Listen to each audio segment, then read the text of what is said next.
Hi friends, నమస్తే. Prasad calorie garden వ్లాగ్స్కి స్వాగతం. నా ఛానల్ లైక్ చేయండి, షేర్ చేయండి. కొత్తగా చూసేది సబ్స్క్రైబ్ చేసి బెల్ ఐకాన్ నొక్కండి. నేను పెట్టే ప్రతి వీడియో మీకు నోటిఫికేషన్ వస్తుంది. మా ఇంట్లో కంపోస్ట్ అనేది కిచెన్ వేస్ట్ అట్టు వస్తుంది కదండి, దేవుడి దగ్గర పువ్వులు ఇవన్నీ నేను కంపోస్ట్ కింద చేసి ఇలా స్టోర్ చేస్తాను. స్టోర్ చేసిన తర్వాత వీటిని ఇవ్వండి, ఏ రోజు ఎలా తయారు చేస్తారో చూడండి.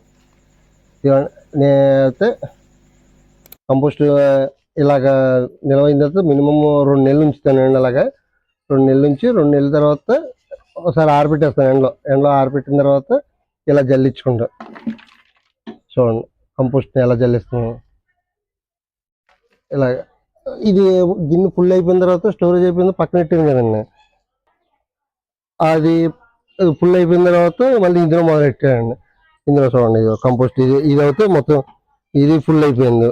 ఇది నిండే లోపల మళ్ళీ ఇప్పుడు అది ఆరబెట్టి అది జల్లిస్తున్నది. అది కంపోస్ట్ తయారు చేసుకుంటా. ఇప్పుడు అది ఖాళీ అవుద్ది కదండి, మళ్ళీ ఇది 2 నెలలు ఇలా పక్కన పెట్టేస్తానండి. 2 నెలలు పక్కన పెట్టేస్తే ఇందులో ఒకసారి మయన్ బ్రేకింగ్ సోడా జల్లుతూ ఉంటాను. బ్రేకింగ్ సోడా వేస్తాం వల్ల కంపోస్ట్ స్పీడ్గా త్వరగా తయారవుతూ ఉంటుంది. అలానే ఎక్కువ కొద్దిగా జల్లి మళ్ళీ మూతెట్టేస్తాను. 2 నెలల తర్వాత ఇది మళ్ళీ మన కంపోస్ట్ కింద తయారవుద్దండి. ఈ ఇంతలోనే మళ్ళీ అందులో స్టోరేజ్ చేసుకుంటాను. ఏది అవుతే ఇందులోని ఈ గిన్నెలో స్టోరేజ్ చేసుకుంటాను. ఇలాగా స్టోరేజ్ చేసిన తర్వాత నా మొక్కలకి ఈ కంపోస్ట్ ఇప్పుడు మట్టిలో కలిపినప్పుడు సాయిల్లో కలిపినప్పుడు ఈ కంపోస్ట్ ఇలా కలుపుకుంటూ ఉంటాను. ఇలా జల్లించుకుని ఇలా పెట్టుకుంటాను స్టోరేజ్ కంపోస్ట్ని. ఇదిగోండి కంపోస్ట్ అయితే ఇలాగ జల్లించుకున్నా. ఇలా జల్లించడం వల్ల మళ్ళీ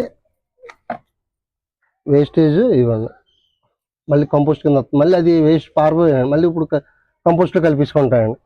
మళ్ళీ ట్రిప్ కంపోస్ట్కి మళ్ళీ వస్తుంది, అది కంపోస్ట్ కింద తయారవుతుంది.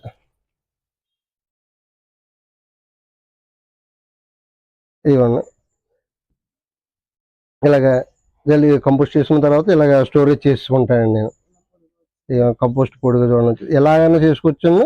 ఇలా స్టోరేజ్ చేసుకుని ఎప్పటికప్పుడు మొక్కల్లోని కుండీల్లోని ఒక పక్కన ఇలా మట్టి తీసుకుని అందులో వేసుకుని పైన మట్టి వేసి పెట్టేచ్చాను. అలాగే వేసిన మొక్కలకు బలమైంది. మాకైతే ఇలాగ బాగుండే మట్టిలో కలుపుకుంటా అనేసి నేనైతే స్టోరేజ్ ఇలా చేస్తాను. నేను మొక్కలకి వేసి ఇప్పుడు కొత్త మొక్కలు వచ్చినాయి, ఏమైనా ఫెర్టిలైజర్ ఏదైనా ఇచ్చిన మొక్కలకి ఆ ఫెర్టిలైజర్లో కొద్దిగా కంపోస్ట్ కలిపి మొక్కలకి ఇస్తూ ఉంటాను. కొత్త మొక్కలకి పాత మొక్కలకి అన్నిటికి కూడా ఇలా స్టోరేజ్ చేసుకుంటూ ఉంటాను. Okay, bye friends, please subscribe.